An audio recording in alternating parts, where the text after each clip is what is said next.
welcome everybody to the Lunchtime Learning Ready, Steady to Start School. I'm Lindsay Weston. I'm Sian Ansell. And we're bringing this to you today through A Better Start and City Family. So lovely to see you all. Thank you to those of you who've joined us live today, but others may be watching this on a recording. So hello to you all as well. Hello. I've just got to master the art of changing the screen, Lindsay. Here we go. There it is. Here we go. Let's start then. Ready, steady to change the slideshow. Here we go. Okay. So we love this little quote. There are so many transitions that our little ones experience before they're 5. And every day brings brand new experiences and new discoveries. And even the smallest changes, things that we as adults might find really, really easy, can sometimes come across for our little ones to be a huge challenge. You know, changes from usual routines. So it could be a change of plans, or if you're suddenly going out when you hadn't planned to, having a lunch that's suddenly not at the same time it normally would be, or a bath, or brushing teeth, or even going to bed. It can be really tricky for some of our little ones to sort of cope with those changes. So little ones love, as you're probably very, very aware, the familiarity of a daily routine. So when really big changes can happen, like a new baby arriving, moving home, or starting at a new school, childminder, nursery even, or starting big school, you know, it's important to understand how these may affect our children and how we can support our little ones through these big and small changes. So obviously one of the biggest changes, as I've mentioned, is children leaving to begin their journey into primary school. Okay, but don't worry too much, folks, because as professionals, we'll be aware, and maybe many of you as parents will be aware, that the early years framework sits really nicely as a little bridge between your little one's experiences that they might currently be having in their preschool or day nursery or with their childminder or even at home, into their first days, weeks and months in the reception class, because actually learning through play underpins the whole of the early years foundation stage, and it sort of encompasses all of these areas that you can see on the screen. So we move through communication and language, children's personal, social and emotional development. And that's particularly key, isn't it? Emotional well-being for our little ones and ourselves as practitioners, professionals, and also as parents and carers. Our physical development, our little ones' physical development, their literacy, their mathematical awareness, their awareness of the world that surrounds them, which starts from being very close and their immediate family to maybe widening out into the community.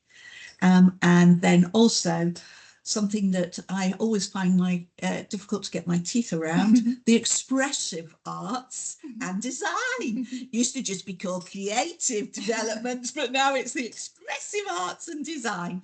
But that's really one of the multimodal ways that our little ones start to express what they might be thinking or what they might want to be doing through the way that they maybe use their modelling materials, Duplo, all sorts of things, Yeah. as well as paints. That's right. The mucky stuff. The mucky stuff. That we love. So we're going to start looking at and considering emotional well-being.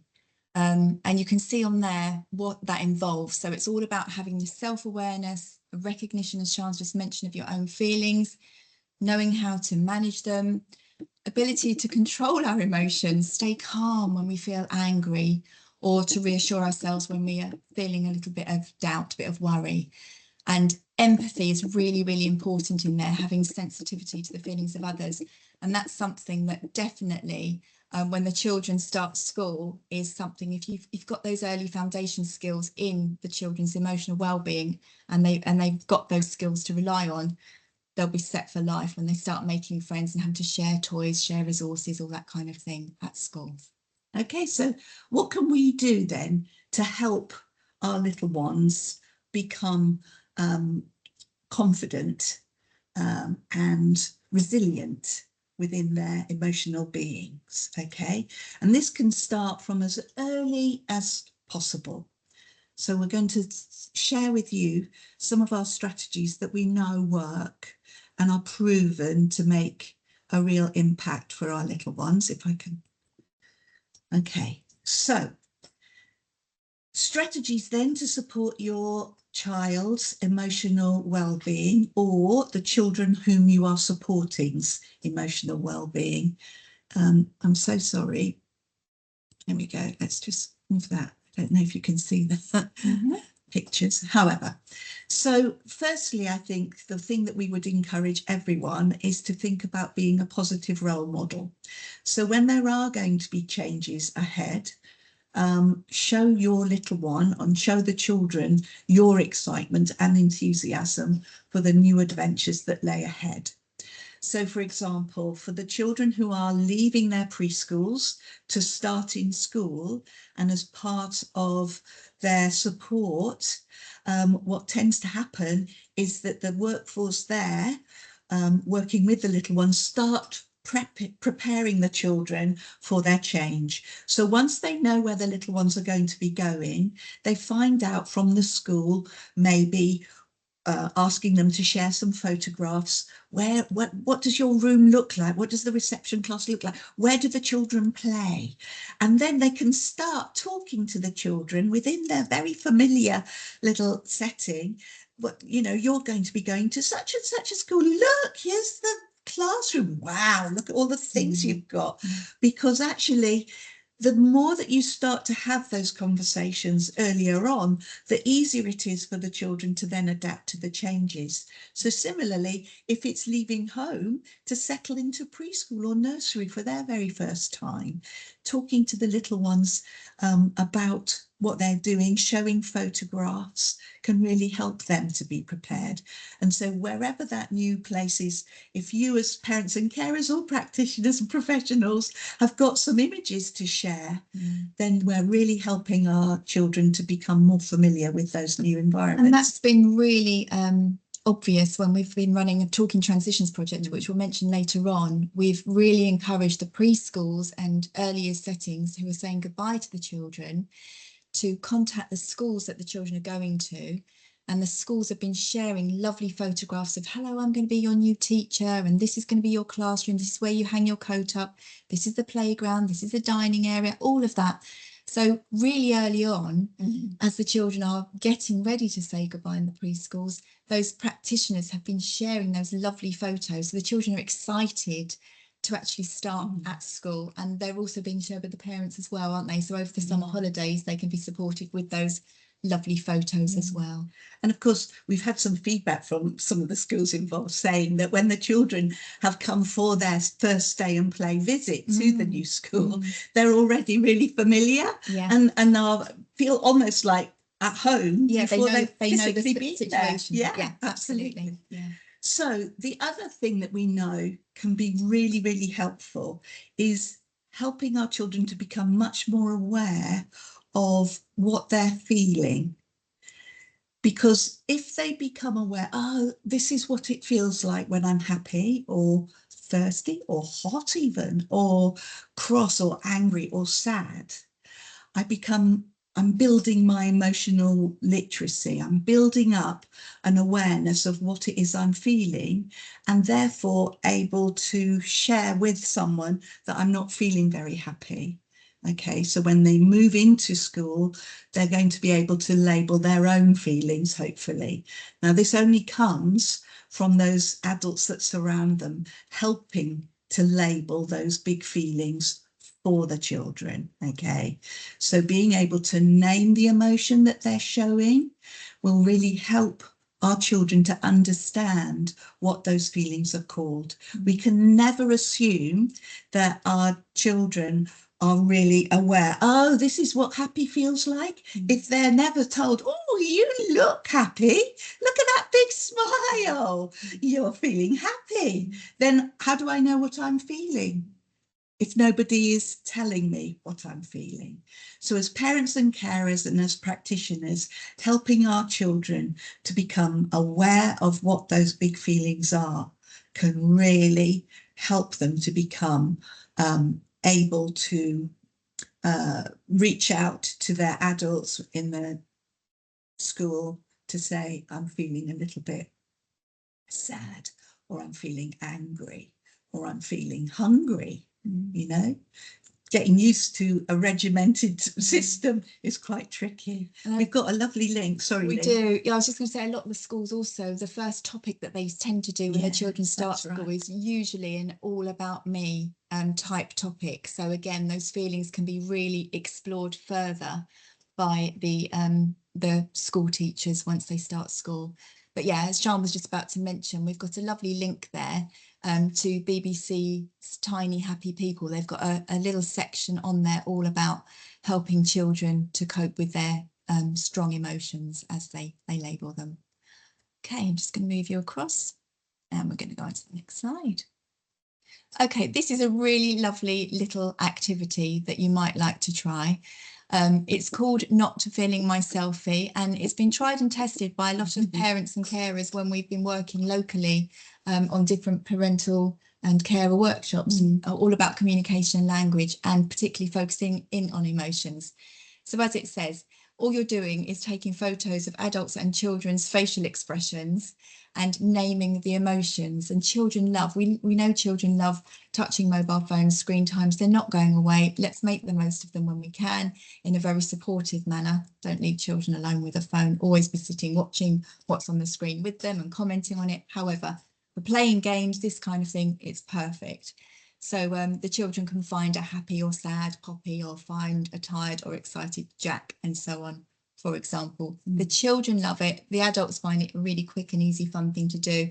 And it's such a good way to really, get those key messages across about how important our emotions are.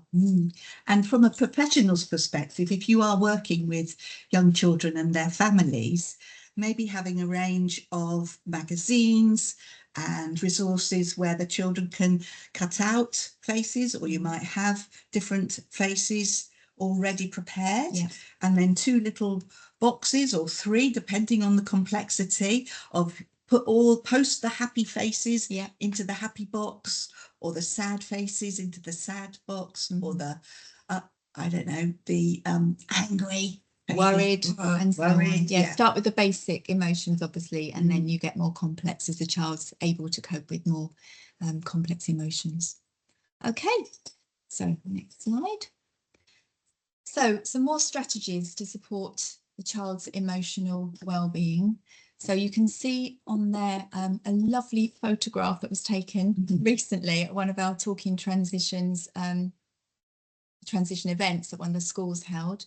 Some children feeling very comfortable with each other already, clearly very good friends. So ways to sort of embrace that and encourage the making friendships. We've heard from lots of our parents and carers and our practitioners, again, who are part of Talking Transitions, that they're making up little WhatsApp groups so that they can get together and support their children with friendship building activities over the summer holidays and at weekends, building up to them starting school. So some of them are also attending summer events that are being held at the local family centres through Talking Transitions and other just general summer events. Meeting up in the park, meeting down at the beach, wherever it happens to be. So the more that you can support your little ones with their new friendships, we've even met some children who are starting at schools and are coming from preschools where no one else is joining that new school from their previous preschool. So some of the families are feeling a little bit isolated. So little ideas like that, meeting up and arranging little play dates over the summer, is a really good strategy to help your child's well-being.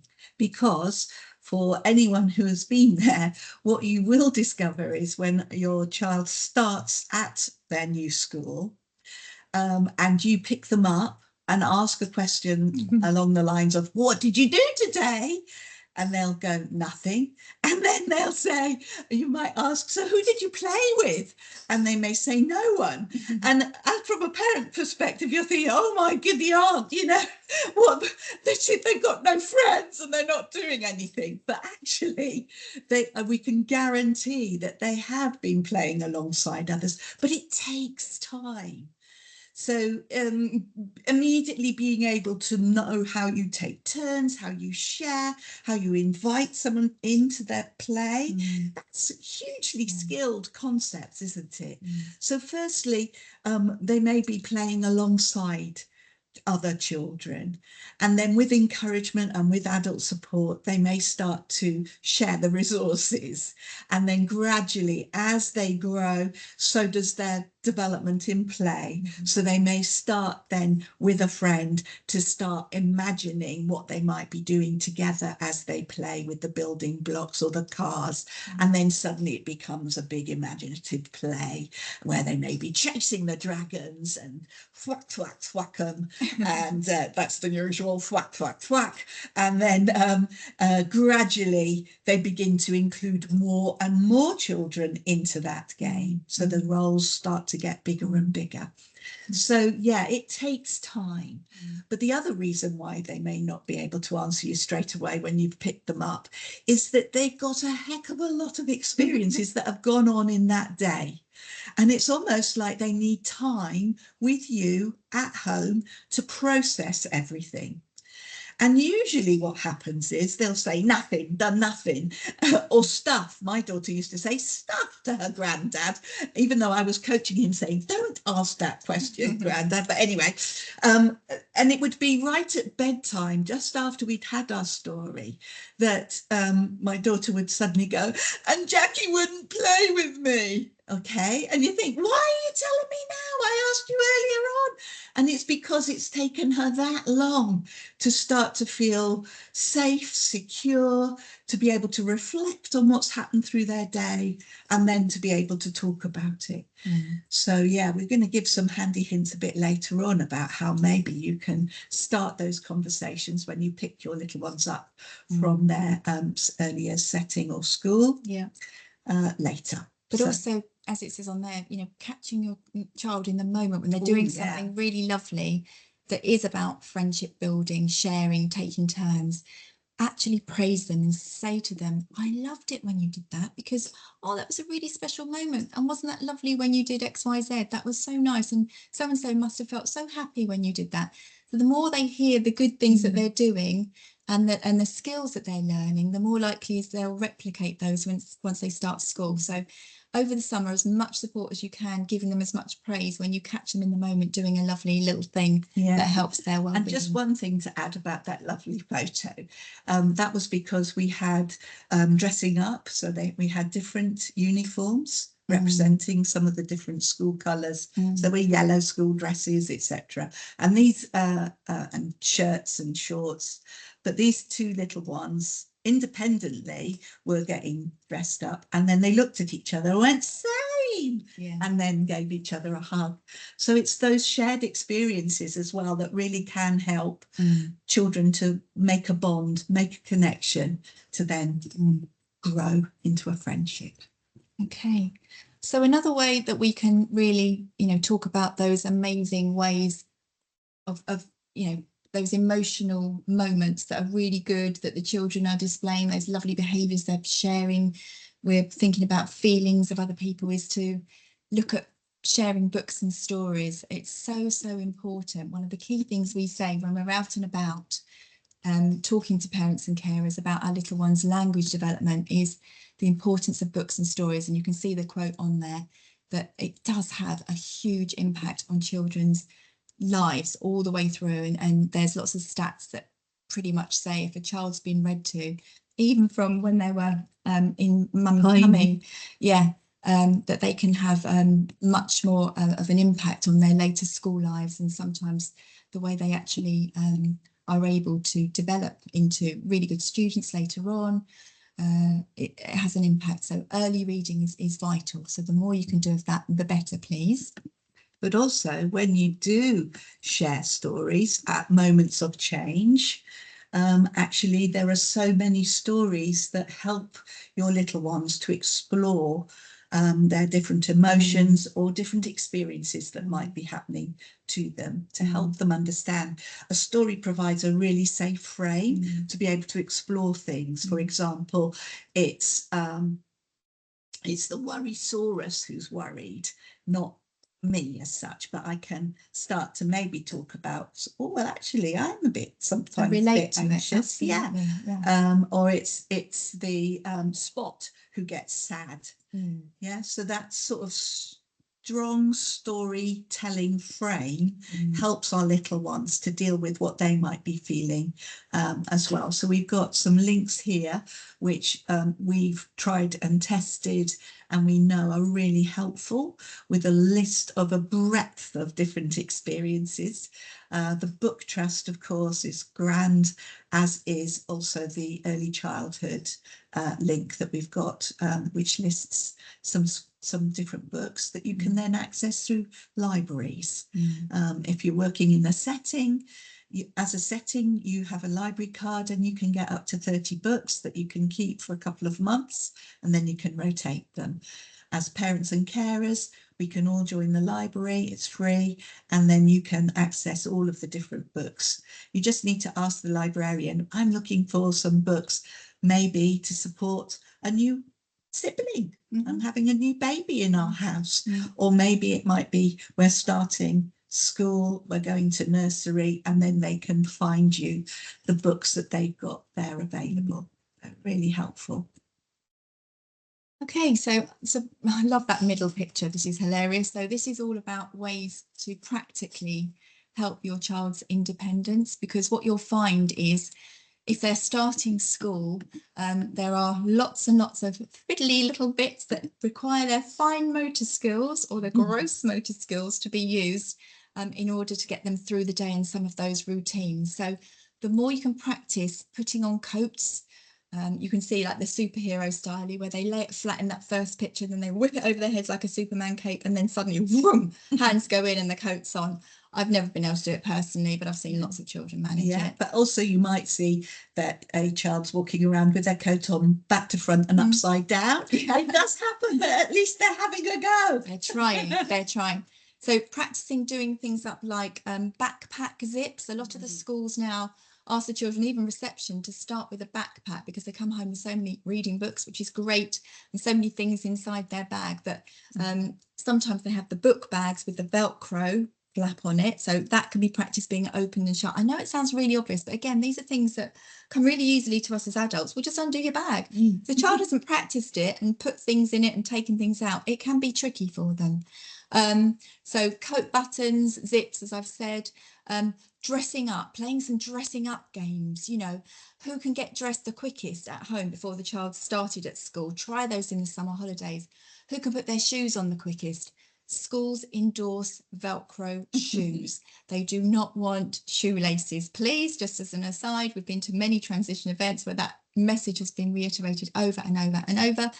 Imagine trying to do up 30 pairs of shoes for children. My goodness me, the teacher would be doing it all day. So again, imaginative play. You know, the child may have been to a transition event, seen and met their new teacher, heard the Worrysaurus being read, let's hope so, if they're part of Talking Transitions, and then may come home and want to replicate that. They might want to pretend that they're being the teacher. They might want to start reenacting little scenarios, little routines, little things they've seen that have been done at school. All of that is brilliant, and that is getting the child into the mindset of being independent and starting to get ready for starting school. So as much of that you can do as well as possible, please. Okay. So so now we're moving on to the part in the early learning goals that was talking about children's literacy skills. So what comes into play there is the children's reading skills, but also their early writing. So you can see there's some absolutely gorgeous little pictures there that we've captured of the children's emergent and early writing. And in order to prepare them, this starts off as really, really large gross motor skills. So I think we've got some information which is on the next slide, which is all about ways that we can prepare the children to become those little writers later on. And quite interestingly, it's not all about picking up a pen or a pencil or a crayon early on. Okay, so it's all about these larger or gross motor skills, the hopping, the skipping, the dancing, the painting, hanging on playground equipment. In some Scandinavian schools, they suggest, it's not a done deal, but they suggest that a child who can do the monkey bars would then be able to be ready to hold a pencil if they can get from one side of the monkey bars to the other. So it's all about the extremities first. Let's do the large motor skills first, and then let's hone down onto the fine motor skills of actually being able to hold a pencil. But we've got to do lots of practice with our arms, getting our core ready for later hand holding of the pen and the pencil. And sometimes, just to be aware, which we'll come on to in a minute, that the boys in particular may find holding a pencil or a felt tip or whatever quite tricky compared to girls of a similar age. And the reason being is because the boys' bones in their hands don't develop as quickly as the girls do.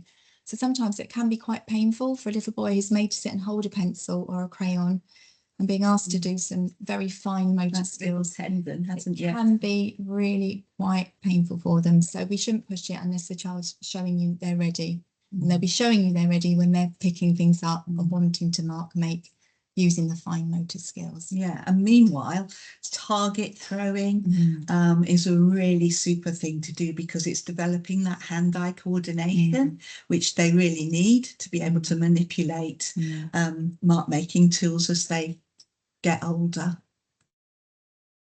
Okay, so when we're thinking about preparing the children for the writing with the fine motor skills, it's all that you can see that's going on in the pictures here. So I love that little one on the right using the chopsticks. How clever is he? But the little girl who's got the two pots, she's using tweezers. Just all she's doing is moving some little bits of tissue paper from one pot to the other, but very happily doing that. Again, using that sort of pincer grip, preparing ready to hold the pencil. I wouldn't suggest and endorse painting someone's face, but the picture there shows the children are having great fun with that. And using pegs, you know, getting children over the holidays, helping you to hang washing, peg washing up. Doesn't even have to be outside, it could be inside, couldn't it? Peg it to anything. But getting the children to use that kind of a motion is really important for them. Yeah, absolutely. Anything to develop those pincer crab-like movements. Exactly. Okay, so moving on, if I can. Here we go. So before our children, though, become those confident readers and writers, they need to become confident communicators, confident talkers, because we know that when our children need to be able to write something, they have to have the words and they have to have had the experience in order to be able to do that, don't they? So if we could move on to the next line. This is a lovely quote from somebody called James Britton, and it really helps us as adults working with young children, but also as parents and carers, to remember that reading and writing float on that sea of talk. It doesn't, in other words, just happen. Okay, so what can we do, therefore, to help our little ones to become confident as communicators? So we're going to share some of our more well-established, evidence-based strategies that we know makes a difference, which works at home and at our settings and schools. So this one is one that really surprises a lot of people, actually. And I'm just going to ask us all just to pause for 10 seconds, and then you'll see how long it is, because it can feel very, very painful. So I'm going to ask Sian a question. What did you do last night, Sian?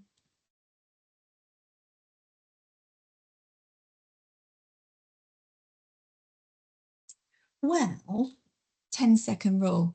And some of our children actually take longer than 10 seconds to reply. And this can really, you know, be such an astounding fact to so many of our parents and carers, because naturally, when we have that long silence, it's a bit awkward, it's a bit embarrassing. Naturally, what do? We want to fill the gap with more talking. Go, did you hear what I just said? I just asked you, da, da, da, da, da, da. And we ask it again, or we replace it with another question, and we go, are you okay? You know, we keep bombarding the children with more and more information or more questions to cover the silence. Actually, what's happening is for our little ones, it's taking them at least 10 seconds to process the information, to process the question, and then think about finding the words, as Sean was saying, in order to get together my response. So just consider that. It's a really fascinating little fact. But as soon as lots of our parents, carers, teachers, practitioners put that into practice, they go, oh my goodness me, I didn't realise I just wasn't giving them long enough to process the information, find the words to then respond. So try it out with anyone that you know that's under 5 and see what happens there. That's a really good tip. Okay. So the other strategy sits around things like this. So everybody looking at this image now, instantly think, what words come to mind? You might start to think about, well, what is it? So you might think, okay, I know what that is. It's an orange, or it could be a tangerine, or it could be a satsuma.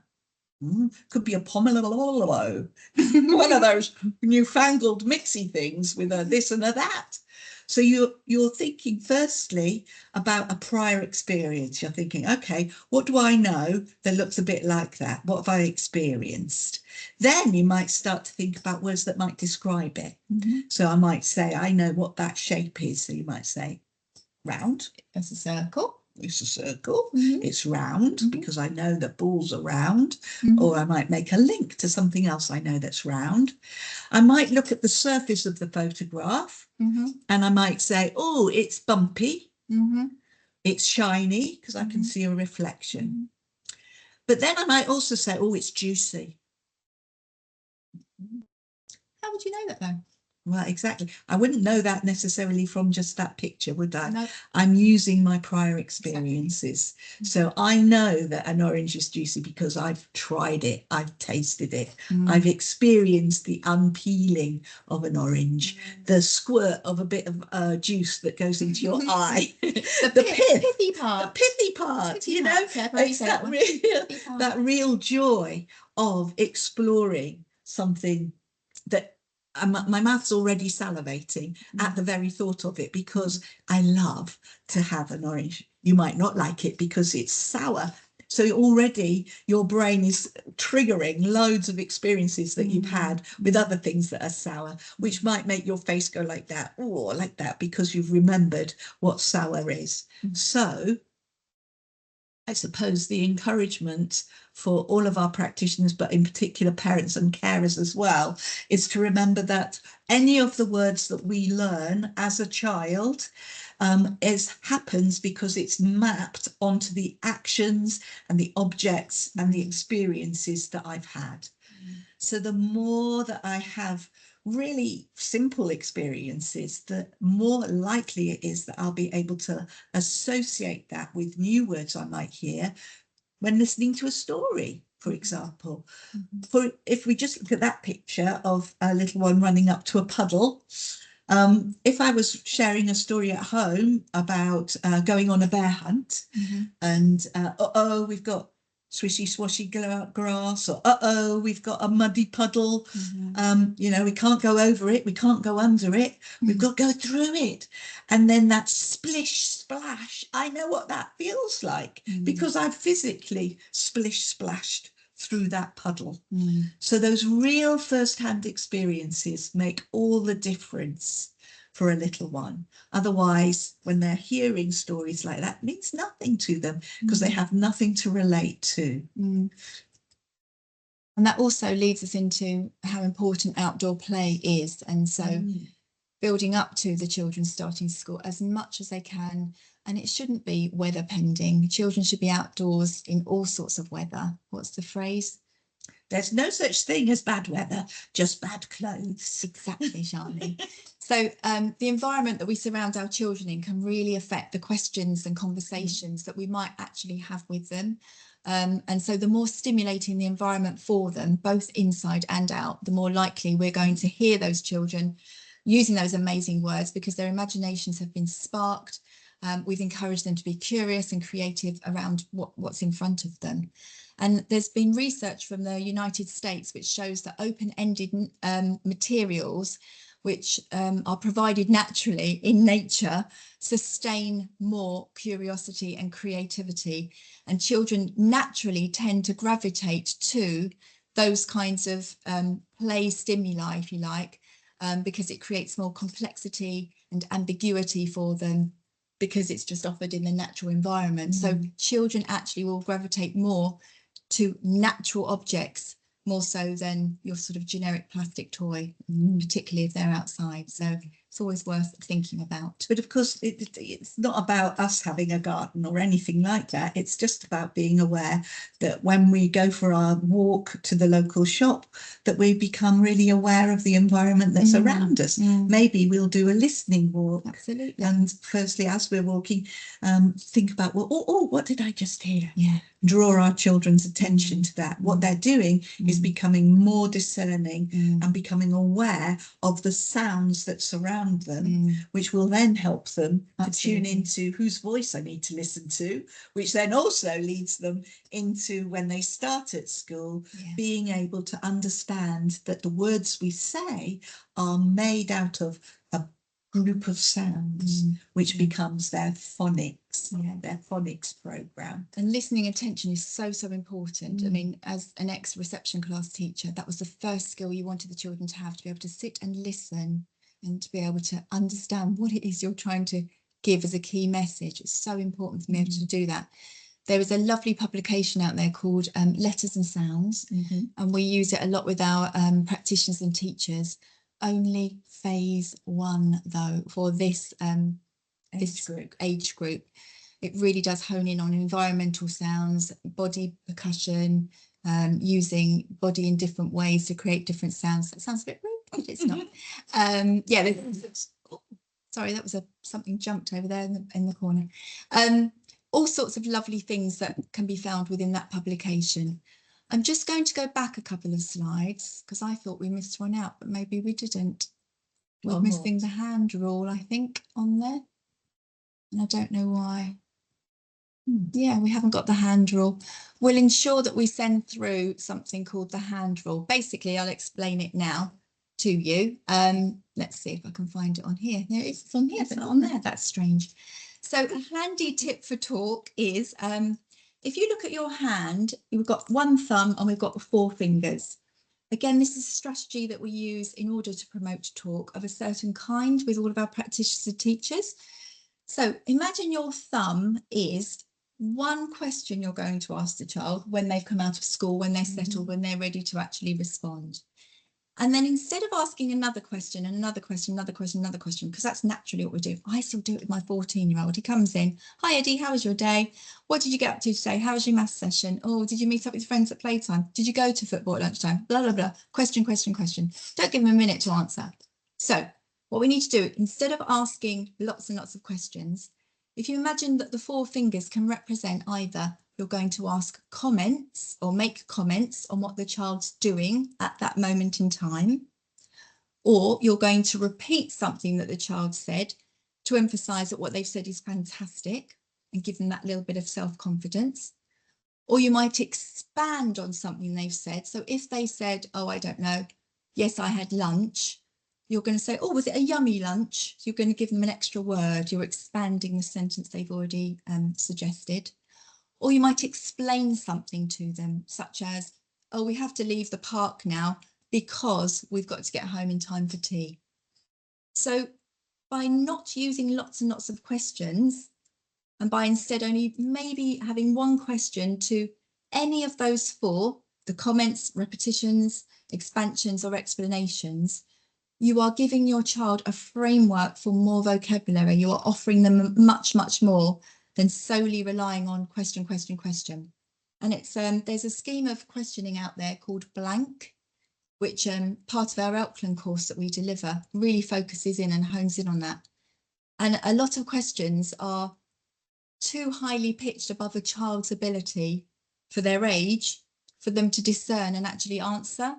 So particularly why questions, try not to ask why questions with this age group, because some of them are just not ready to explain and understand a why question. All right. So as many comments, repetitions, explanations, expansions as you can. Less questions, please. Really, really helpful. So, for example, when you're picking up your little one, rather than saying, what did you do today? You might just make a comment and go, oh, look at your hair's all fuzzied up. Yeah. What were you doing? Yeah. Then before you know it, they go, oh, yeah, we were in a den. Oh, you went into a den. Amazing. Wow, I love going into a den.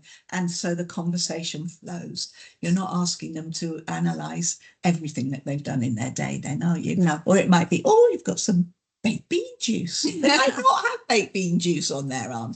And they'll go, I didn't have baked beans for lunch. Oh, really? No, I had sausages. You have sausages. Amazing. Love a sausage. Were they 6 sizzling sausages sizzling in a pan? You know, your conversation's off and away, isn't it? Yeah. So, yeah, any comments? Okay, so we're going to go to, early maths now. So we're just thinking about another area of the EYFS, the Early Years Foundation Stage curriculum, that can be quite tricky for some children. The thing to remember with this is it's not all about whether your child can count from 1 to 10, can add up yet, can take away, and so on.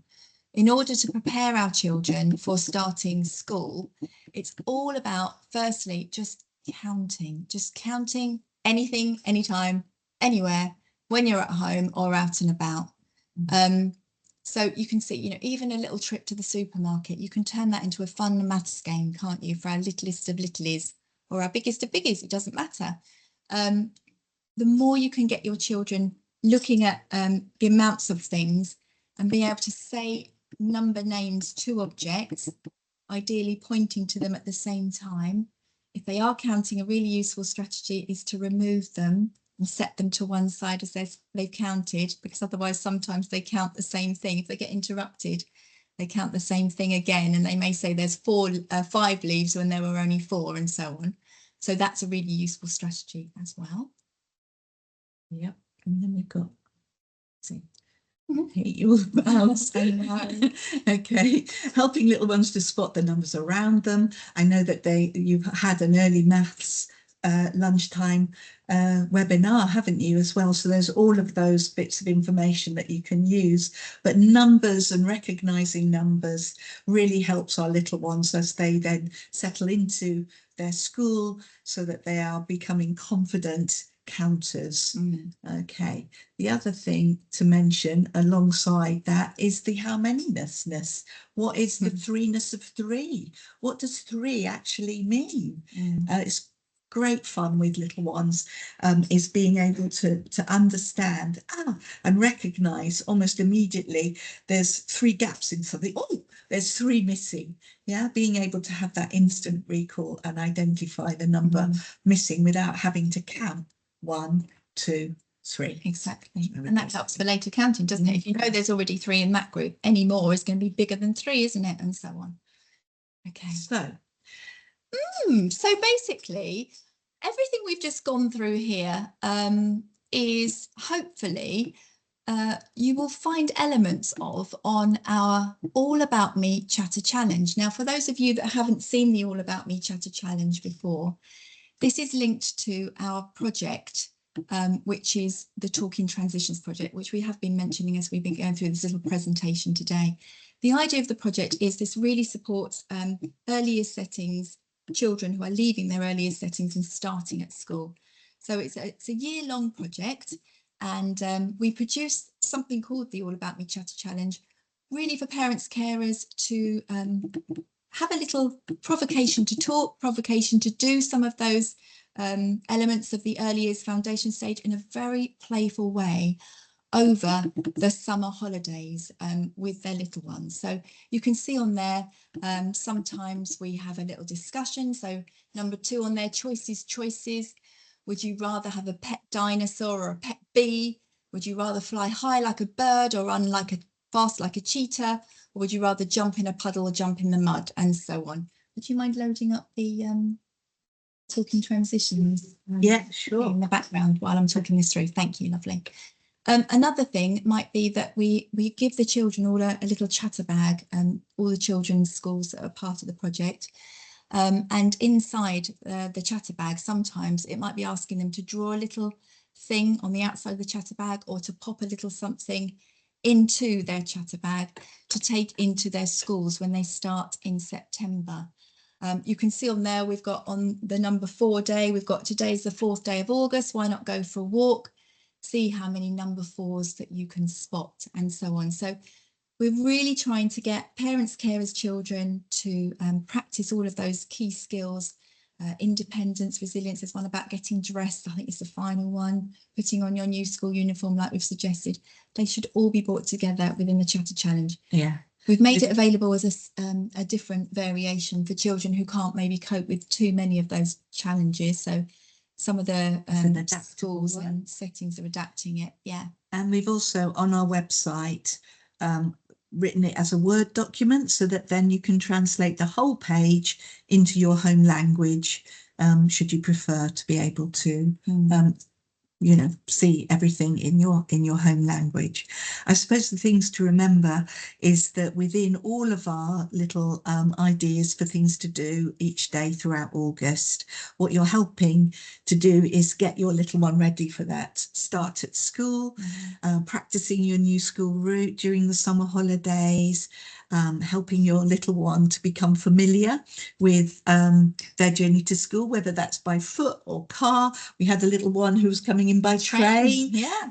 So they were thinking about the different things that they might see as they journeyed from the train station to the school, looking out for familiar landmarks, thinking about, oh yes, we're going to pass the post box, and then we've got to cross on the zebra crossing, and then we'll see the shop, and then we'll see this, and then actually what you're doing is helping the little one to sequence their day and their experiences. Sometimes schools offer home visits as well, which is a marvelous thing, and if as a parent carer you're offered that, do accept it, because what it means is that for your child, what they're having is their new teacher coming into their home space. So in other words, this is clearly a trusted adult, because mummy's and daddy's friends or grandma's friends, whoever, they come in to our home. So therefore, this person coming in isn't a stranger. This is someone that my parents and carers trust. And so then when your child then goes into school, they've got a feeling, a connection. Oh, you're the lady what came in my house. I showed you the train, didn't I? You've got an immediate link to home, which for our children is most important. There are other things around establishing routines. And again, we talk about that within little activities in the Chatter Challenge, because the one thing we know that happens for our children when they do start at big school is that they get very tired. This might be the first time that they're doing full days every day for 5 days, day in and day out. And there usually is a bit of a wibble wobble about 3 weeks in. Well, I mean, I've got to go again. I've had that. I've tried that. I don't know if I want to do it anymore. So finding ways of making sure your little one really establishes a good bedtime routine, even before you start at school, can be really important. Try getting up at the same time, a couple of weeks before school starts. Try getting up at that school starting time, even though they're not going to school, just getting them ready and used to getting up, getting themselves organised and prepped. And we have a lovely link to some relaxation tips from the Sleep Charity as well, which is in the references and links that we'll be able to share with you. Which we hope you'll find useful as parents and carers, but also as professionals to be able to share and signpost parents to those sites. Now, it's impossible to do what you asked me to do because we were only sharing one screen, so we can follow the link, Lindsay, and hopefully we'll take you on the journey. Have we taken you on the journey? Please put a thumbs up. Thank you, Roger. There we go. So this is currently, even though we now work for City Family, this is currently information that's still sitting on the A Better Start Southend web pages, but you can find it easily. If you literally type into a Google search, just Talking Transition Southend, this will come up directly on this page. So you don't have to go through the A Better Start landing page and find this. Although if you did want to, there's loads of other communication language Yeah, there is. information out there. So this is just a little bit of information all about talking transitions. There was a letter that we sent out to parents and carers explaining what the project was all about and to see if the children, those particular children, were part of the project and so on. So we've got more information here. There's a little video there, which is a nice little video to watch. Yeah, supporting just all of the different changes that our children go to. Yeah. And that's a film supporting starting, not big school, but starting at nursery or preschool or with a childminder. So there's the All About Me Chatter Challenge we were just showcasing. So it can be downloaded and printed if anyone's not got a copy. And then here we've got all of the activities written out day 1, day 2, day 3, all the way through, because at the very, very top of this page, you can see there's a translate button. So if you wanted to get anything translated into different languages, you can.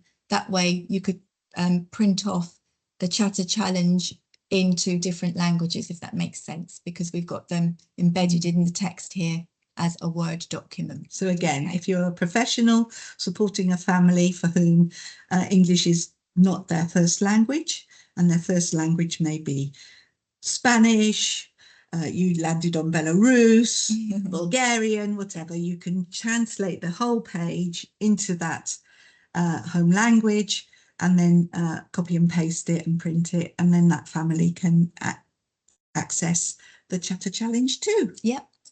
Okay. And finally, there was also a link on the previous page to the BBC Tiny Happy People. Again, it's a really good site. It's got so many different resources about a plethora of things. There's information on there for parents and carers. There's information on there for teachers and educators and so on. So please do have a look at that site. It covers, again, all different areas of the EYFS and different ideas and activities for children at different age ranges.